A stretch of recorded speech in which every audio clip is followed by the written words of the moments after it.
What's up, Browns fans? Welcome back to another episode of the Dawgs podcast. Josh and Blake in studio. Justin coming to you virtually. Some scheduling conflict issues. But we're all here. We're all excited to be, well, I don't know if we're excited. We're excited to be with you guys. Yes, we're excited to be with you guys, but we're here. Not excited about what we got to talk about. But before I dive into the episode, a cool thing happened. So I wanted to give a shout out to anybody who's local. I wanted to congratulate the Indian Valley Braves on their state championship football win. The first high school football team to win a state championship in football from the Tuscarawas County in the history of our county. It was pretty awesome. And if you don't know their running back, he's really fucking good. Yeah. And yeah, like over 3,000 yards this year. He's a Mr. Football finalist, and he's only a junior. So I just wanted to give a shout out to them. It was pretty cool for the county. So at least one football team in this state does something cool, and they're local to us. So congratulations to them and all the guys down there in Jeanette and Hutton. Another loss for us to get into today. What's new? Wins are few and far between. It's crazy to me that 2 out of our 3 wins are against Pittsburgh once and the Ravens once. It's kind of mind-blowing to me that that's the way we're doing it. It's like 2009 or something all over again where we had 2 wins, and one was against Super Bowl favorite Saints and Super Bowl favorite Patriots. Yeah, I remember that. and that was the only wins we could get. We're back to doing that.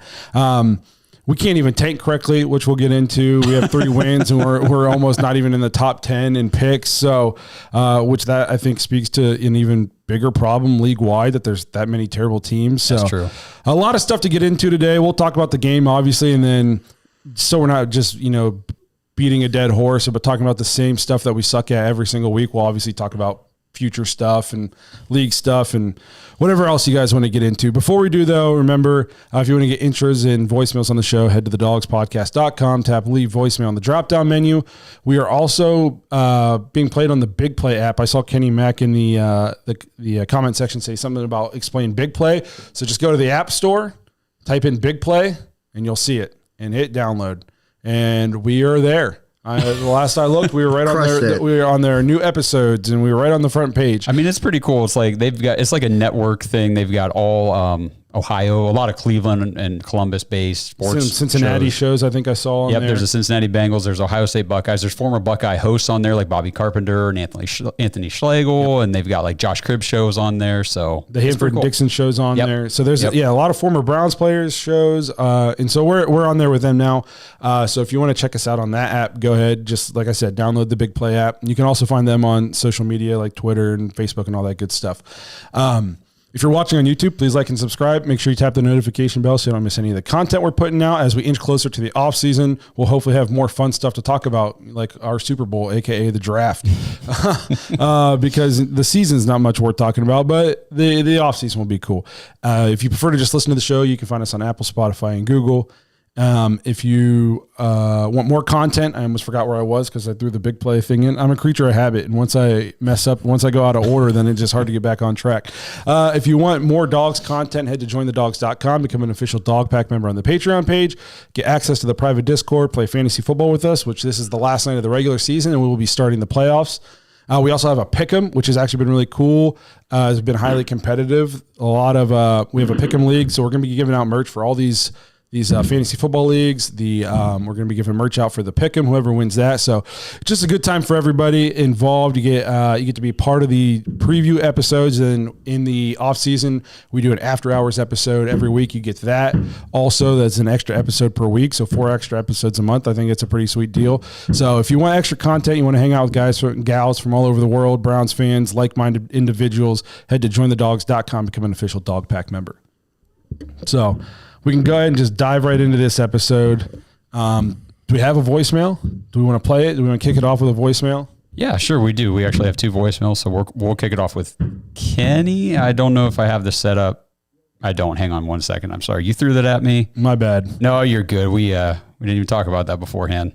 Normally, we're way more prepared. Way more. Okay, fine. Here we go. Here's Kenny. Yo, guys, it is Kenny Mack, and the Steelers are obviously not going to apologize for winning. But, man, the Browns done beat themselves, and it keeps getting worse, I find. I don't know. Whoever the coach is, it's the same crap over and over again.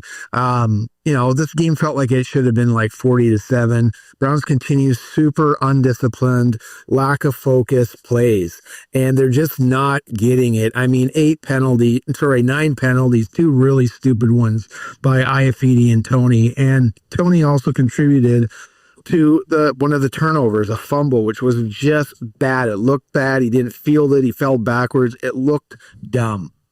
3 turnovers overall, and we said we couldn't have any. And then we missed 2 field goals. We went on downs 2 times, and that's horrendous. That is literally like 7 turnovers. But at least God delivered us from pick 6s, right? The other thing is I just don't understand how we keep losing to quarterbacks that we hold under 150 yards throwing.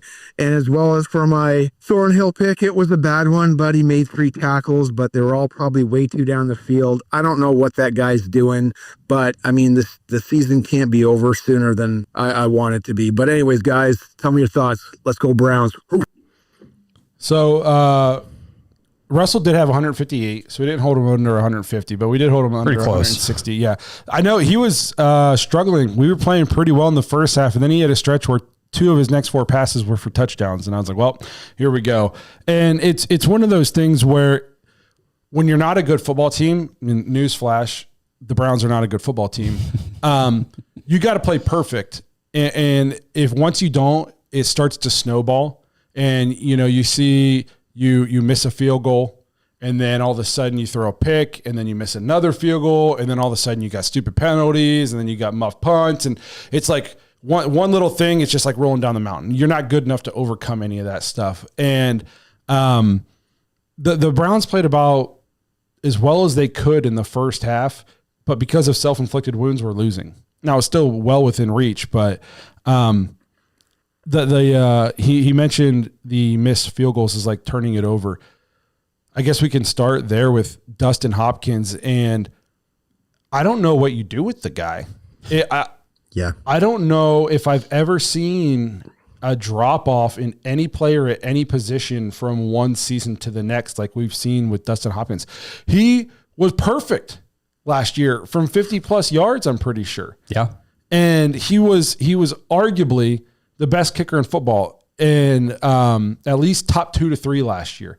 And we thought, finally, we got our Phil Dawson replacement. It only took a decade, but we finally got our Phil Dawson replacement.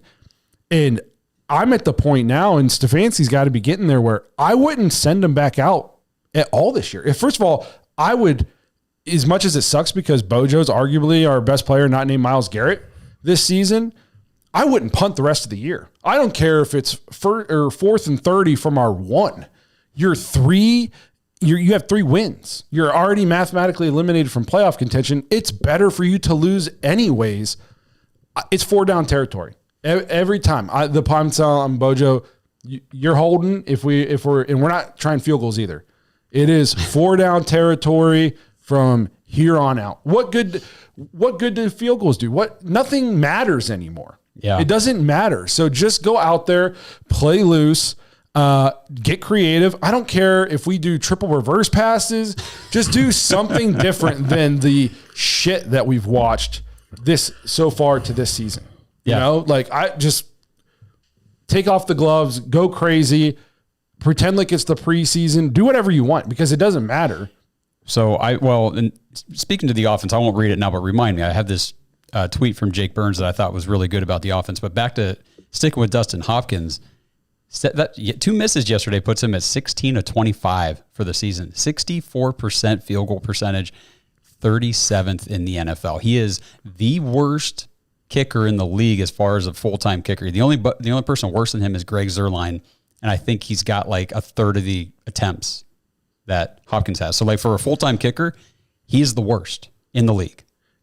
It's gotten to the point where I'm more surprised when he makes it. Oh, me too. And I was telling Justin before the show, PATs. He goes out there for a PAT, and I'm like, I don't know. I don't know what happened.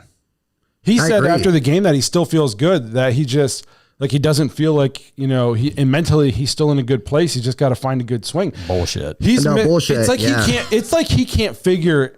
He'll miss left one time, and then the next time he's all over the place. Mm-hmm. It's unbelievable. I'm with you, man. I don't understand what happened. Arguably, you could say last year he was probably one of our most important players. I mean, he would go out there and it was ice cold veins. Like there's no doubt in my mind multiple times when I was in that stadium that he would come up and I'd be like, we got this. And I haven't felt like that in a long time with a kicker. And then this year, I don't know if I think it's a case of some yips. I think he's got some major yips going on. The fact that he said he's mentally good, I'm calling bullshit on that. You don't go up there and kick one left and then come right back out and then completely overcorrect it the other. It's like he's just throwing shit at the wall and hoping that he'll figure it out on the fly. And it's not. I told Josh, I'm like, yesterday, could you have asked for better conditions and, as far as weather? It's not like it was a blizzard. It's not like it was 90-mile-an-hour winds. It's not like he was in Cleveland.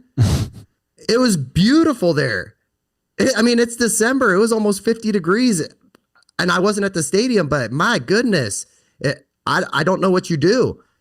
And we talked even like the financial stuff. I don't even know if you can cut him because there's so much dead cap money that comes along with him being cut or released. It's just like we screwed ourselves here in this situation with a kicker now. What's really killing me is every week I talk about how I want to keep Kevin and AB and I don't want to completely rebuild. And then we'll have a week, in Denver where even though we lost, we played pretty decent, at least on the offensive side of the ball, but we're still fighting. And then we come out and lay an egg. And it's and then Dustin Hopkins can't make a field goal to save his life, and we can't cut him because we gave him all this guaranteed money. And it's like all the things that we loved about AB, about how he was operating at a different level with the salary cap, all that's dependent on the people that you're giving this money to playing well. Right. And even Jack Duffin talked about that is like if they don't play well and you have to cut them, that's where you start getting screwed. All the guys that he gave money to are not playing well. Every single one of them. And it gets harder and harder, like to defend every single week. Somebody he gave money to plays poorly again. And it's like at some point my mind is going to change. And, and I've been on like the AB's good. He's hit on some, we used to use Martin Emerson as Martin Emerson gets cooked on the regular now, all these guys, and it's just like it gets harder to defend. I saw a comment up here that says the Browns had the 8th highest penalties in 2020, the 7th highest in 2021, 11th in 2022, 3rd in 2023, and they're 5th in 2024. Unreal. That's discipline. Yeah. You know what I mean? Completely agree. That's discipline, and that falls on coaching. And now it's like, now I'm talking myself into not liking Kevin anymore, even though I've been a staunch Kevin supporter. And it's just like, this is what the ugly season's doing. As much as I don't want to blow it up, things happen every week that get me closer to being like, maybe these guys aren't the answer. And I don't want to be the guys who have been like on the fire Kevin train, because I haven't been that way, but every week I get new information. You know what I mean? And to the penalty stuff, I understand, like when Kevin first got here, he met the team through Zoom. We were young. We were a younger team. A lot of new guys on the team. We're the oldest team in football now, I'm pretty sure. So it's not like we got a bunch of rookies running around out there new to the NFL. Our team's loaded with vets. How are we still so undisciplined? It's a good point. It's like life is not a vacuum. So whenever I see high penalties, I can look and see, well, how many of them were bullshit calls? How many are we starting a bunch of 4th round rookies because of injuries? Or are we a super young team? No, we're not. Our offensive line's healthy for the most part, outside of left tackle, which might be a blessing. We have vets all over the field. Our core guys have been here forever. So, but I've also been on the record as saying leadership isn't all on the coach. The guys like Miles, Denzel Ward, even Nick Chubb now, like if your coach has to be the guy, like who's your hoorah leader guy all the time, you're probably not a very good football team. Andrew Hawkins said that a couple weeks ago, and some people were giving him crap for it. You need leadership from the guys on the team. And I just don't know if any of our core guys are that guys, are leaders like that. I just don't know. So it's disheartening to say the least, because I don't know how many more weeks like this that people survive. You know what I'm saying? Like, I think if the season ended a couple of weeks ago, you'd say, yeah, it was a bad season. Everybody's coming back. But every week we do something dumber. Somebody we paid looks awful. We we have 10 penalties. Every week something else happens that pushes them closer to being out the door. Yeah. Nope, I agree with you. I'm having trouble with just trust in general right now. Like, as a Browns fan, like I just to say, tag on to what you're saying, I'm nervous that, we're going to have these pretty high draft picks coming up. And I'm with you, man. I've always been on board with Andrew Berry, Stefanski, but in the back of my head, and I think it's just the Browns fan in me, I'm like, I don't even know if I want these guys making these picks. I'm not sure that these are the guys that I want to making high first round picks. Because if we miss those, we think it's bad right now, and we're like, man, maybe we have to rebuild, and we're going to suck for 2 or 3 years if it's really, really bad. But if we miss, I don't know how you miss top 10 picks and then you still are able to be, I don't know. I'm just having a lot of trust issues. Yeah, no kidding. And it's like, it almost looks like we've gotten to the point where a different voice is needed. You know what I mean? I agree, bro. And I don't think we look like we've quit in terms of lack of effort. Like, I don't see us just laying down. Like, we're still fighting. We played that first half. We played them tight. We just gave the Broncos a game on Monday Night Football. We just beat the Steelers a couple weeks ago. So that's where, like, it's like the angel and the devil on my shoulder are arguing with each other. It's like, do we need a new voice? Are these guys the guys? Look at all these penalties. We seem undisciplined. And then another party's like, the guys are still coming out. The season's lost, and they're still coming out, and they're still getting a win against Pittsburgh. They're still fighting on Monday night against Denver, who are, their playoff teams. We played Pittsburgh super tough until the talent fell through, and we missed field goals and that kind of stuff. It's like, so I don't know. It's one of those things where I just don't know if there's a clear path forward. Some people will scream, blow it all up, but rarely is that the answer. Either. You know what I mean? And I don't want to do that either, bro. I think that scares me. The big thing, trust issues with that. The big thing for me is not seeing any consistency this year as far as what we've been doing. Right, like you said, we'll have a couple of these games where we're like, hey, cool, there's some fight. We're showing some things, but then for the most part, we go out there and we lay these kinds of eggs, and we look stupid half the time, honestly. And I look at these other. We mentioned it at the beginning of the show. There's a lot of bad teams in the NFL right now, and they all have these same problems. And if you look at the good teams, they are more consistent on the good games, and then they'll lay a dud here and there. Whereas we're now the team that consistently plays bad and will have a good game here and there. And that's what worries me, because I want to be one of the good teams where occasionally we lay a dud, and we're not that team right now. Yeah. And Ashton looked it up. He said, we're the third oldest team in the league. So it's like the roster got old really quick right in front of us, and a lot of that's starting to show. This offensive line, even though they're healthy right now, is not that good. We get no push up front. It seems like there's just no running lanes. Also, it's hard to tell.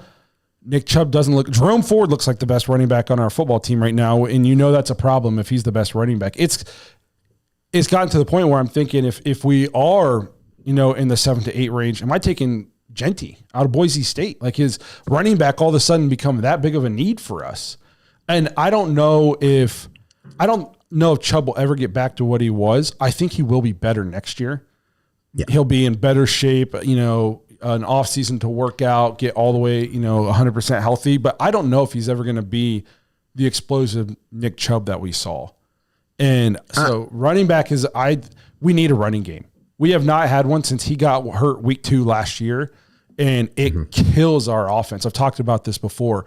When you're in the red zone and you cannot run the ball at all, and the field is shrunk and there's not as big a passing windows, it makes it significantly harder to score. And then you have a field goal kicker who can't make field goals. And we wonder why we can have 500 yards of offense and not score. Yeah. So here's this tweet that Jake Burns posted. I'm guessing this is from his article because he just shared a screenshot, but he says, this offense isn't good at any one thing, and from that issue comes their lack of an identity and thus an inability to manage long drives that result in touchdowns. It's a process that is built toward what might work instead of knowing what should work. It's a weekly guessing game. The Browns want to live in a dense shotgun world, but they don't know how to do it properly in the modern NFL. And from that desire, they lost the soul of what made Kevin Stefanski's offenses one of the toughest to defend. If they get another chance in 2025, he says if, they have to find some way back to what they used to be, or this will all unravel at the highest level. I was talking about this in the Discord a little bit today. If the Dolphins were to let go of Mike McDaniels, I'd throw a blank check at him to be our offensive coordinator. That is the kind of playbook to me that would sync up much better with Stefanski. You know, they run the ball a ton. He's made Tua look. I mean, I think Tua is better than some people give him credit for, but I mean, I don't know if he's head coach material in terms of like, I don't know. They've fallen off a lot since his first year. And, but I do think he's like offensively up there with the best, McVay and Shanahan, LaFleur, when it comes to calling an offense. Man, I think if you could pair him with Stefanski, you get a running back in here, and a fast, explosive running back for that system. And then whoever our quarterback is next year to just get rid of the ball on time, on target. I think like the offense could look significantly better. Like Jay said, we have no identity. None. We have none. We can't run the ball. Yeah. We don't throw the ball. I mean, Jameis just slings it around out there. Sometimes he looks good. Sometimes he looks awful. It's just, like he said, we're just hoping things will work instead of, we have no bread and butter. No, we have nothing to fall back on, nothing to rely on when things are tough. I mean, I kept posting on social media yesterday, like how stupid this running scheme looks. Everything out of shotgun and there's nowhere to go and everything is lateral. We get no push up front and it's just everything's blown up right there. As soon as the guy gets the ball, boom. If it's 2nd and 8, it's 3rd and 8 immediately. And it's just so difficult to watch. But hey, if we want to take just a quick pause, thank you guys, everybody, for tuning in live. This is what you get tuning in live. I'm going to have to kick Justin out of here real quick because actually not really.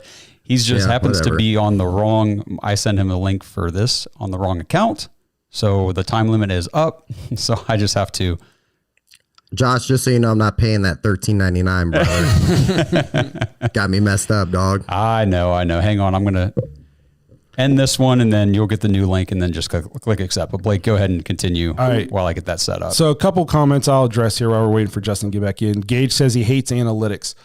Every team uses analytics. Analytics isn't a dirty word. The problem is when they're used as a crutch to me. You can't. Dan Campbell uses analytics. Harbaugh they all use analytics, but they use it as a tool to make their decisions. They don't lean on it and use it as a crutch to make their decisions. I've said this before. Sometimes I think the Browns use it as a crutch. And I do think we've seen Kevin get away from it a little bit in the last year and a half in terms of he'll take the points whenever, we get in field goal range.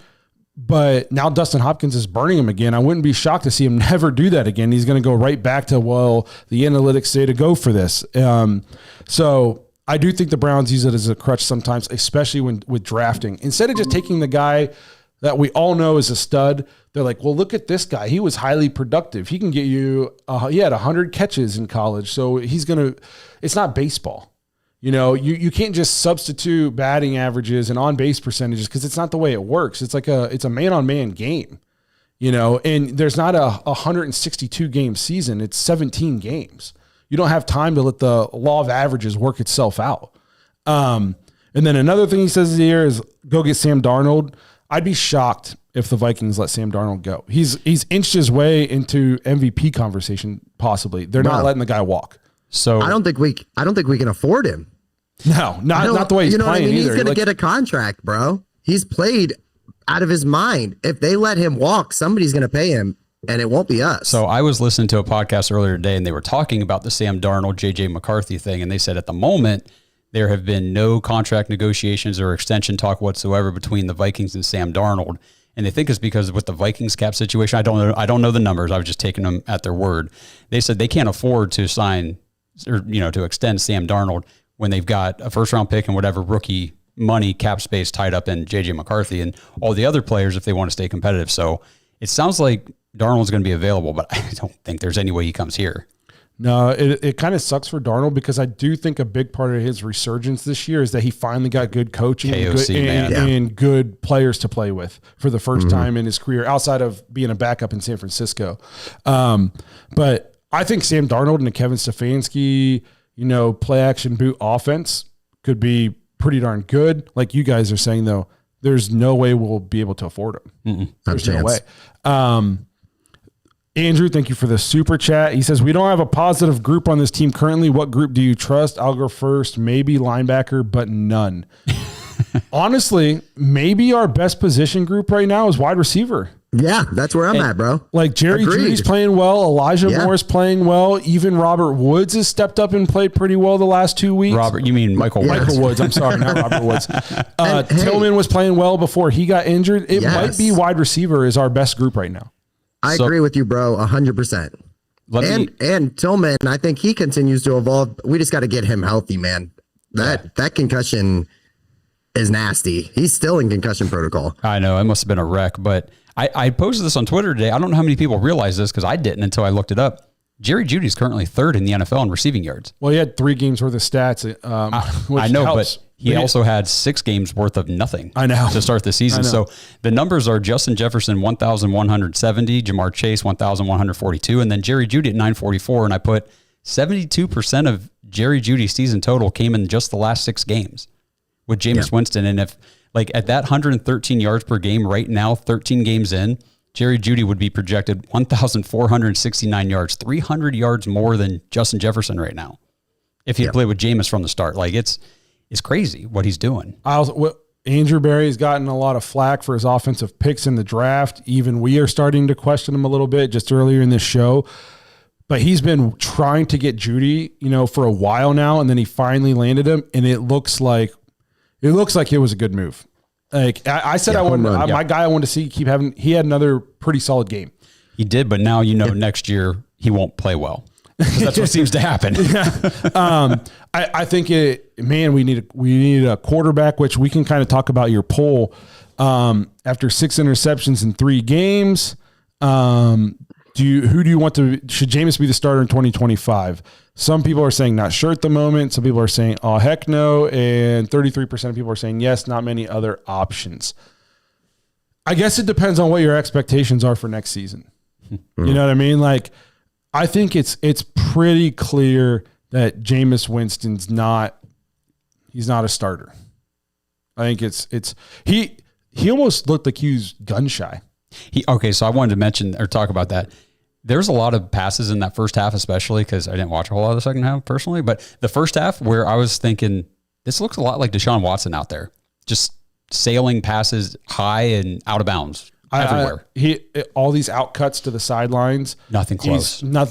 And it's almost like the one that got pick sixed in Denver was just still in his brain. And he was like, I can't miss this to the inside. It'll go the other way. And I'm going to be known for pick sixes again. And so he's just, instead of just dropping back and ripping it, he's trying to aim, and it was awful. It was terrible. He did not look good at all. I don't know if the quarterback for next year is on the roster currently, but I guess it just all depends on money wise, who we cut, who we're bringing back, who's available. I like Justin Fields, Darnold, which I don't think we'll be able to afford.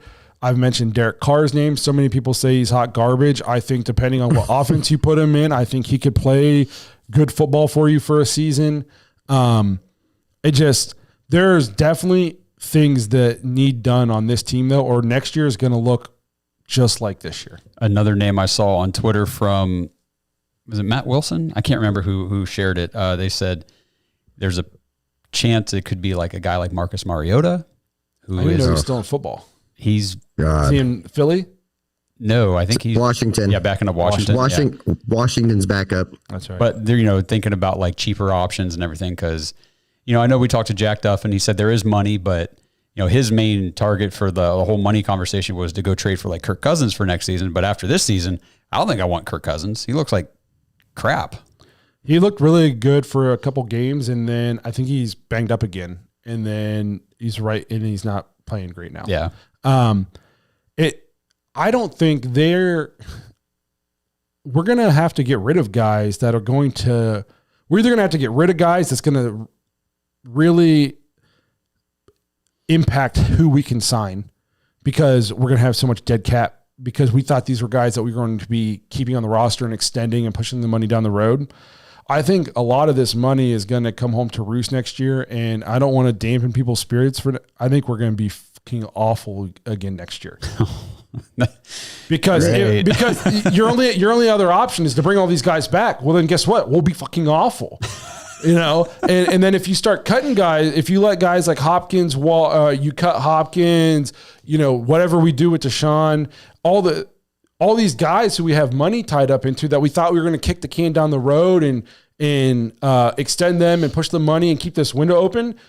If you're looking to get rid of these guys because they suck, all of a sudden that's all going to hit the books next year. Next year is going to be bad. I don't see a world where the Browns are good next year. I don't. All we need is for the salary cap to go up about $160 million. That should be dope, bro. We should be so set. So that's what I'm hanging my head on. I'm hoping Amazon just really starts paying up and this salary cap goes crazy. We're going to have the most expensive backup inactive quarterback. Yes. I mean, I don't even know if he's active for any games next year. It's insane, the kind of situation we're in.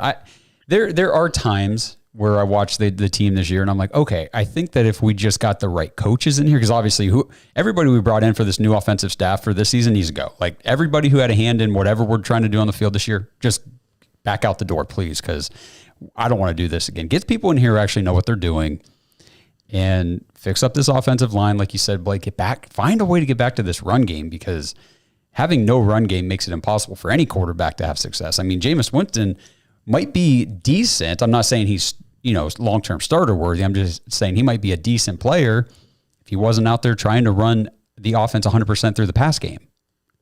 No, yeah, we're completely unbalanced, which doesn't help a guy like Jameis, where he's turnover prone anyways. You kind of have to You kind of have to coach that out of him a little bit in terms of your play calling. I also, again, I've said this, I don't think it helps Jameis playing in a Ken Dorsey, puts all the pressure on the quarterback. He's got to be the alpha. We saw Josh Allen's turnovers skyrocket playing for Ken Dorsey. Yep. And we also saw them have no run game with Ken Dorsey. And it's just, I don't know. I don't know if there's a good answer without being depressing for the Browns, but I just, and if you're going to get rid of these coaches and stuff, then you're going to get rid of the players, and it's going to be, you're not going to bring back the third oldest team in football with all this money tied up into it and a new GM. Like, you're going to tear it down to the studs if you do that. So next year's not going to be good. And if you don't do that and you bring back all these old people, I don't see how next year is good. I just think they're stuck between a rock and a hard place in terms of what they can do. Because I think in some key spots, we've severely overestimated our talent. I think we might need 3 new offensive linemen. Sure. 3 or 4 new offensive linemen. We need 2 running backs probably. We need 1 starter, and maybe if you get a stud starter, Jerome Ford can continue to be your change of pace back, maybe. But we definitely need an alpha at the running back position. We probably need another tight end outside of Njoku. We need I don't think our D-line is nearly as good as what we thought it was going to be.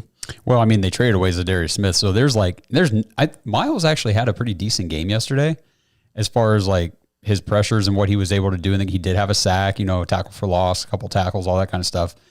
But there's nobody else. Like, on the other side, it's, Obo and McGuire are nice rotational pieces, but Zadarius was that anchor on the other side that it's like, well, pick your poison. And now they don't have to. Even our interior D-line, though, is not as good as no. You know what I mean? And Michael Hall hasn't been able to stay healthy. First, he was on the exempt list, and he comes back and just immediately gets hurt. JOK's out. Who knows what his story is? I do think Diabate's played really well this year. I do like him. I think Winston he's a nice Reed, piece. I thought, too, has stepped up. all of a sudden Martin Emerson, who knows if he's good? Juan Thornhill's not good. I mean, I'm looking at this, and all of a sudden we went from coming into the season going, oh, this team's stacked, to there's freaking holes everywhere. There is holes everywhere on this team, and there are some of the biggest positions: left tackle, quarterback, running back. And I've mentioned, I think my hot take when we do newsflash for hot take episodes, my hot take is that over the course of the next couple years, we're going to see a resurgence in the importance of the running back, with all these defenses playing the 2-high safety and making teams dink and dunk and all that good stuff. I think the running back importance is going to start coming back into the game of football, and we don't have one. Well, look at this year. I mean, I think it already is. Yeah, I would say the Eagles and the Ravens invested heavily in Barkley and the Henry Packers. and the Packers with Jacobs. But I was thinking like Barkley and Henry specifically are in like the MVP conversation this year. They're running backs. If it wasn't specifically a quarterback only award and Josh Allen wasn't tearing things up, one of those two would probably be the front runner right now. Yeah. So I mean, Barkley is probably going to be Offensive Player of the Year, I would guess. Oh, I can't imagine him not being. Yeah. And Derrick Henry, we all thought was washed, or at least on the decline. He's balling out. Jacobs goes from having an off season in Vegas to come in, and he's second or third in the league in rushing, or at least he was in Green Bay. I think the running back position is going to come back. I got another guy. I know he's hurt right now, but look what J.K. Dobbins was doing out in L.A. You know what I mean? Like, it's just another guy that, I mean, that's a nice, like, scheme-wise, too, for him to slide into. But yeah, that was another guy that was, like, staying healthy, balling out, and just, can't stay healthy. And you're seeing these teams who have, like, kind of moved on from these guys because, running back isn't a position of value. How are their records this year? Giants moved on from Saquon, bad. I mean, they were bad with him, but they're very bad. The Cowboys still haven't been able to replace prime Zeke. No. You know what I mean? The Raiders, Zamir White was supposed to be this workhorse back for them. No. He's not. They can't win games. Look at the Chiefs. I mean, they are struggling. They're winning their games, but it's by the skin of their whats. Yeah. And a lot of what they're doing successfully this year was Isaiah Pacheco. Then he gets hurt, and then they get Kareem Hunt, and it's just feed the guy. And then last night, I don't know if you watched the game, but I mean, Pacheco was back. I mean, just running hard, and they're just turning around, hand the ball off as much as they can, because you're right. That is how how these teams. I hear Justin's girls. Hey, Dad. He paused, but you know what I mean. I see these teams really relying heavily on these run games, and it's like the Browns missed the window, because we had that dominant run game whenever the whole league was passing. Yep. And we're like, okay, now we have to be able to pass too. So let's go get Deshaun Watson. And now the whole league is like, hey, we're going to run the ball now. And we're like, oh, we can't run the ball anymore. And Deshaun Watson sucks. So we're just screwed. That's why, as much as the offense has looked better since Winston came in, you still got to move on from Dorsey. Oh, because even though it looks better, it's still bad. Our third down efficiency, I don't know. I'd have to do some deep diving research, but I don't know if there's ever been a team in football that has been this bad on third down for an entire season.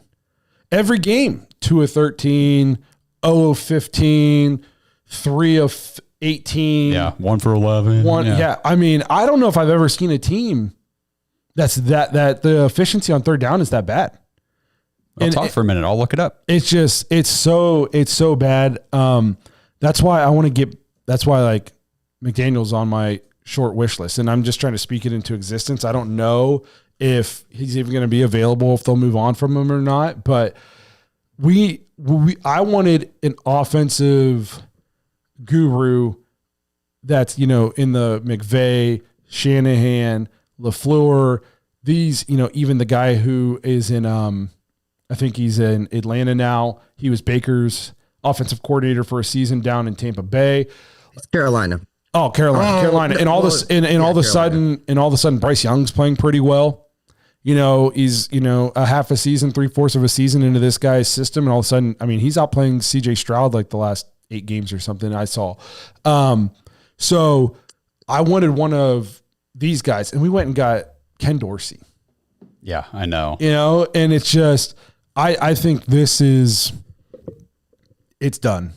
And I don't know if you can ever trot Deshaun back out on this field, because as bad as, we're still not winning games and stuff like that. It's the vitriol and the hatred of the team has really died down, even though we're still losing. I feel like the pure hatred isn't as bad.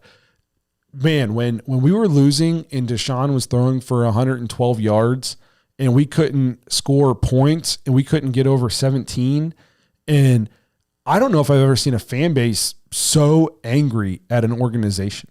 It was bad. And I just don't know if you trot him back out there, it'll be so bad. And even Nathan Zagura said, like, it's pretty obvious that path is done.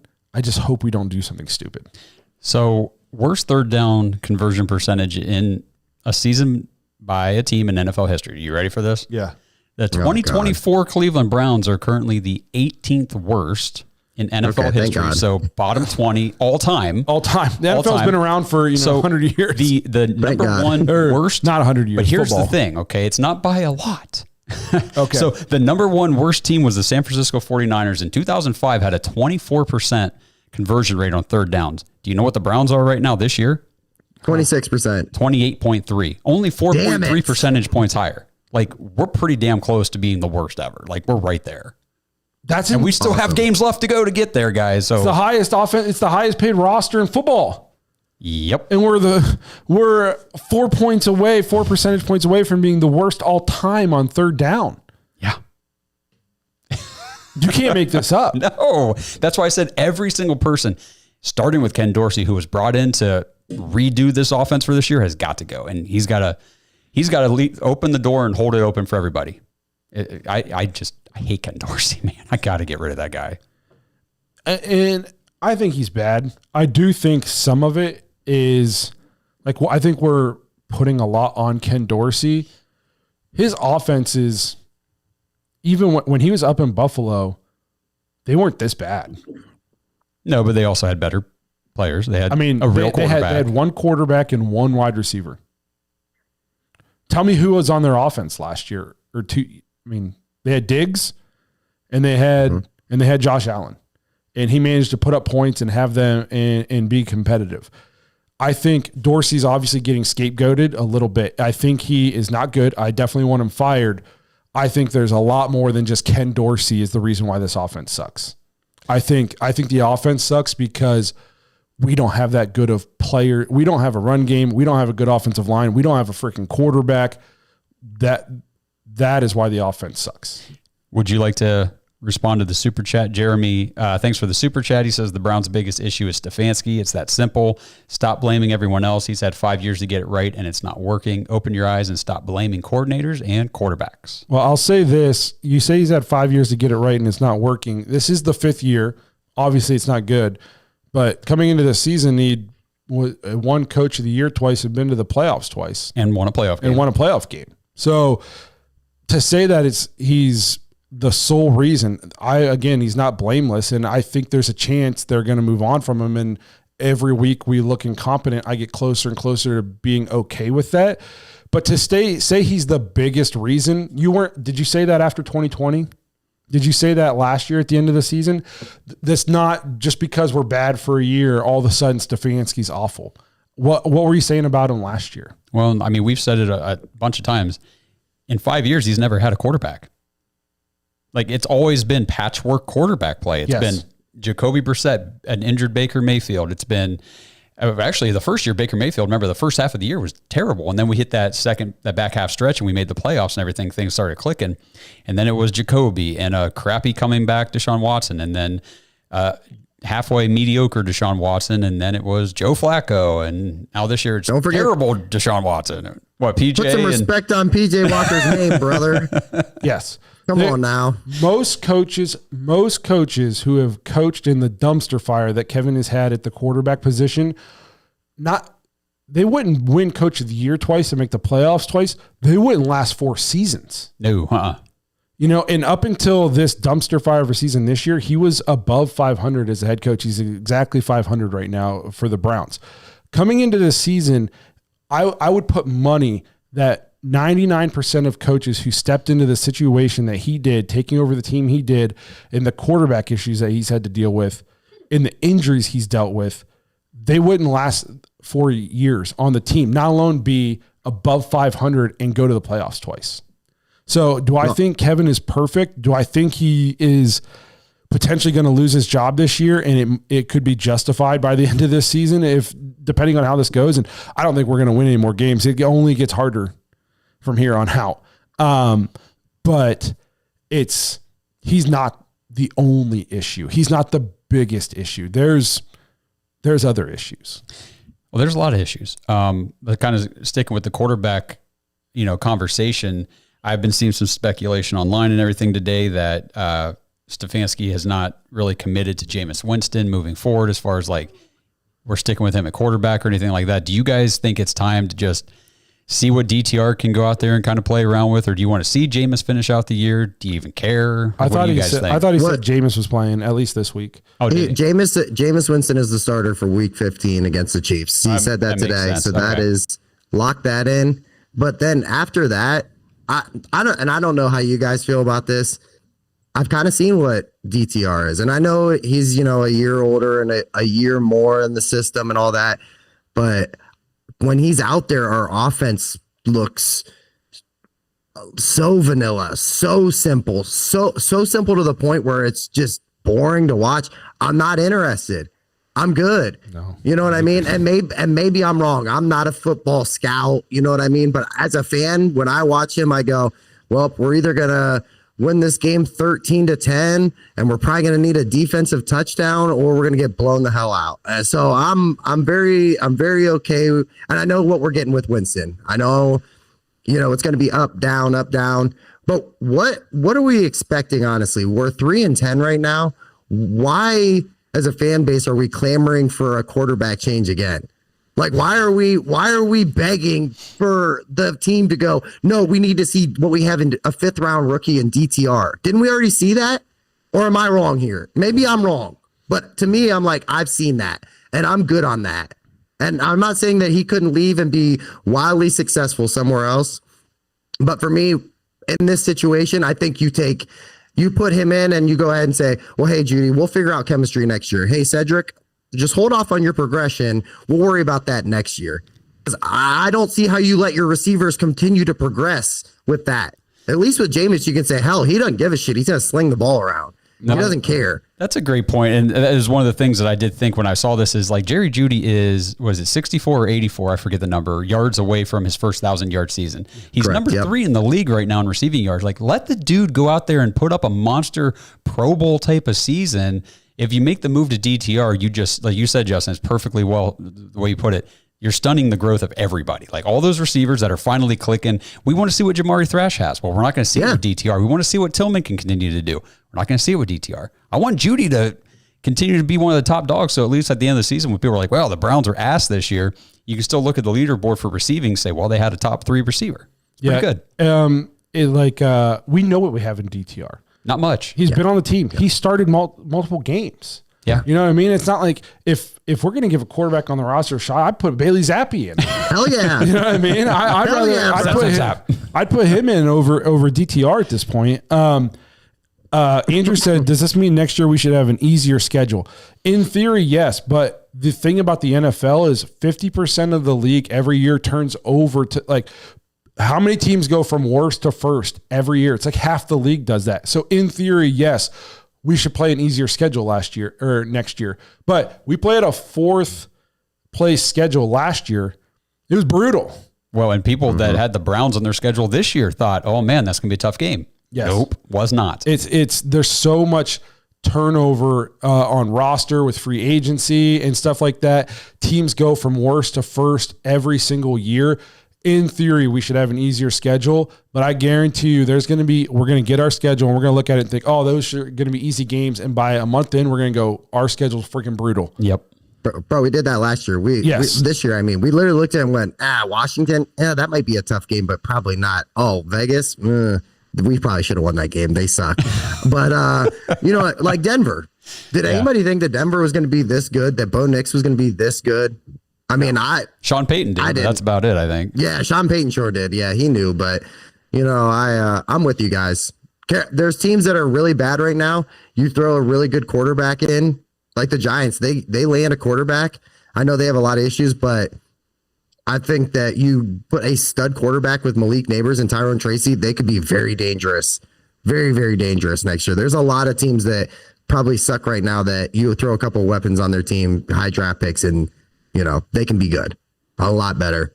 I guess we got a few minutes left in this. So we're 3-10. I said this is only the Browns cannot even tank correctly, or they get, or not even on them, just get dicked in terms of the year you're going to decide to really go off the rails. Like we haven't had a season like this since, it's been a while since we've been this bad. Even the Freddie year, we won 6 games. Yeah.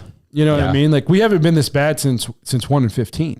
Yep. 16, 17. You know what I mean? So like, even though we've been up and down the last 5 years or so, we've at least been competitive in whatnot in most of our games. And like the season was alive going into week 15, week 6.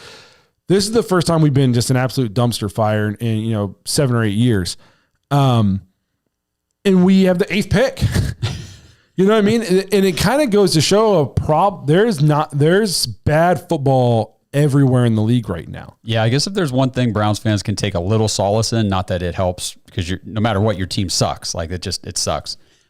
But you're not the only ones. Like there are other fan bases having a rough time right now because like you said, we're picking 8th and it's been this bad of a year. I mean, the draft order right now goes Vegas 1, 2-11, the Giants 2-11, and then it's New England, Carolina, Jacksonville, Tennessee, New York, Cleveland, all tied at 3-10. That is terrible football. It's a lot of bad teams. Yes. It's I don't know if I've ever seen the league this down. A lot of bad quarterback play. Yeah. What's really disheartening is the fact that the teams that are both 2-11, it picks 1 and 2, beat the shit out of us. They didn't just beat us. They took us behind the woodshed. You know what I mean? Like, so it's just like you said, there's a chance if we lose out, we're going to be higher than 8. Well, let me preface that. So Jacksonville still they have 4 games left and they're ahead of us in the draft order, but they play Tennessee and the Jets and I thought there was another team too. Oh, and the Raiders. So they play all 3 of those 3 teams that are ahead of us all play another team that's ahead of us.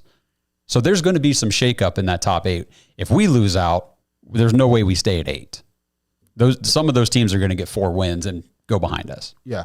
So perfect world, we can hopefully get into that top 5. This is where we are, man. You would think. And I guess when I think it just depends on who's available, who's coming out.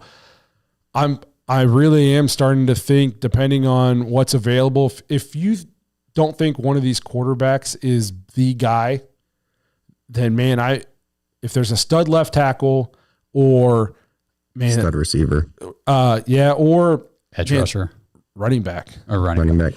Maybe there's only one that you take that high. I know Genty is that guy. Like he's that top running back, crystal clear. There's no debate. Like he's number 1, RB1 in this class, but. Mm-hmm. This is a deep running back class. And there are other guys that I've been reading about that we could get in the 2nd or even the 3rd round and get a good explosive young running back. Because there are some good guys. I mean, Justin, like Tyrone Tracy for the Giants was like was it 5th or 6th round pick? Stud, bro. I mean, you can and just waited for an opportunity. This is a good class for running back. So I like the idea of Genty. I'm not sure I'm on board yet with using a super high pick to get him, but just depends, like you said, on who else is there. Is there a tackle worth taking? I would like getting the line beefed up in free agency and using the draft for some of the edge rushers, skill position players. I feel like you can get offensive. I mean, we got Wyatt Teller for a 5th at one point, right? Yeah, but that was a trade. That wasn't free agency. Yeah, but either way, but he also wasn't playing well for Buffalo. There's Wyatt Tellers out there, that we can, and better than that we can use to beef up the line. I just think, especially if we think the running back is coming back, Genty could be a guy as like he transforms the offense. And all of a sudden, what would our offense look like if we could run the ball right now? With this line, with this quarterback, this wide receiver room, what does our offense look like if we have a running game right now? I think we score more points. We score more consistently. We have less turnovers, 100%. Just by simply having a running game. And right now, I think we have the worst running back room in football. And it's just, so I'm not saying you definitely take him, but I'm definitely thinking about taking him. I do, obviously. Oh, he's on the draft board for sure. Yes, obviously left tackle. If you think Cam Ward or Shador, wherever you're at, is the guy, then you have to take him. If you're convinced that they're the guy, you don't pass on. But don't draft a quarterback just because you think you need one, and take the 80th best player because he plays quarterback. Right. I hate when teams do that. So Ashton has a good point on here. He said, my fear is that we have too many stars that are front runners, and when things go bad, they play worse. I 100% agree. This team seems like when things are going well, they get juiced and they play with a chip. And then as soon as one bad thing happens, it just snowballs. Mm-hmm. I've thought that for a couple years now. And to me, that goes to leadership in the locker room. Yes. Yep. That is the guys who play on the grass.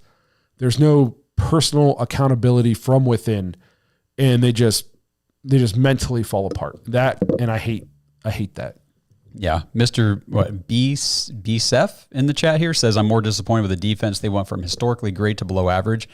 Got to put an asterisk there. They were historically great at home last year. On the road, they were terrible. They were one of the worst defenses in the league on the road. That has carried over to this year. They're like mediocre now at home and still very bad on the road. So honestly, it's not that much different than last year. But Justin, what were you going to say?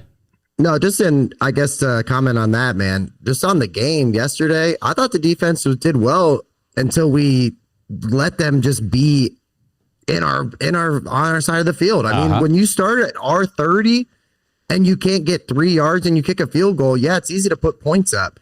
You know what I mean? When you throw interceptions and fumbles and stuff like that, and you just let them start right on your doorstep, obviously they're going to score points. I thought the defense was all right for a half yesterday, and then obviously you could tell kind of momentum shifted, and they took advantage of the situation. They took advantage of all the opportunities they got, all the turnovers that they got, all the dumbass penalties that we, where we're just punching people, like it's 2021 and we're playing the Titans again, like the stuff like that. If you do that with a well-coached, well-run team, they will destroy you. And they did.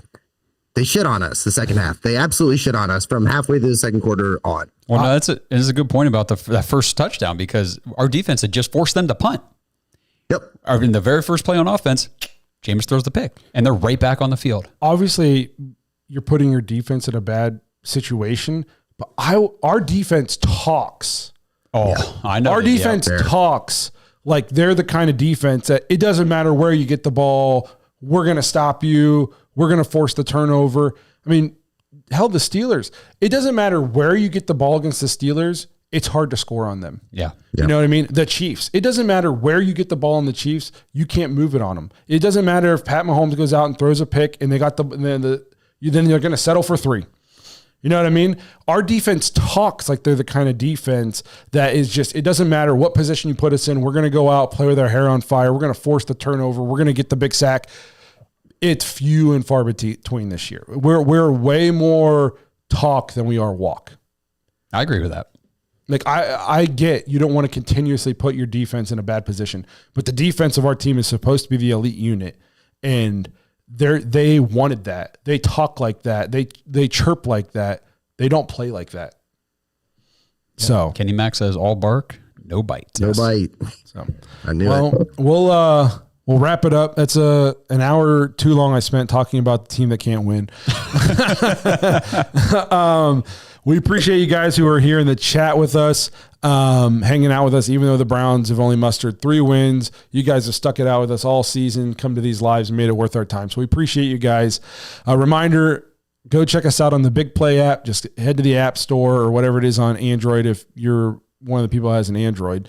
And don't crap on the Android people. Come on now. And you green text people. The green text people. Whatever it's called on the Android, go ahead and get the get the Big Play app. You can check us out on there. We're hoping to, we're excited to be partnered with them and excited to be on their app. Again, if you haven't done so, please like and subscribe watching here on YouTube.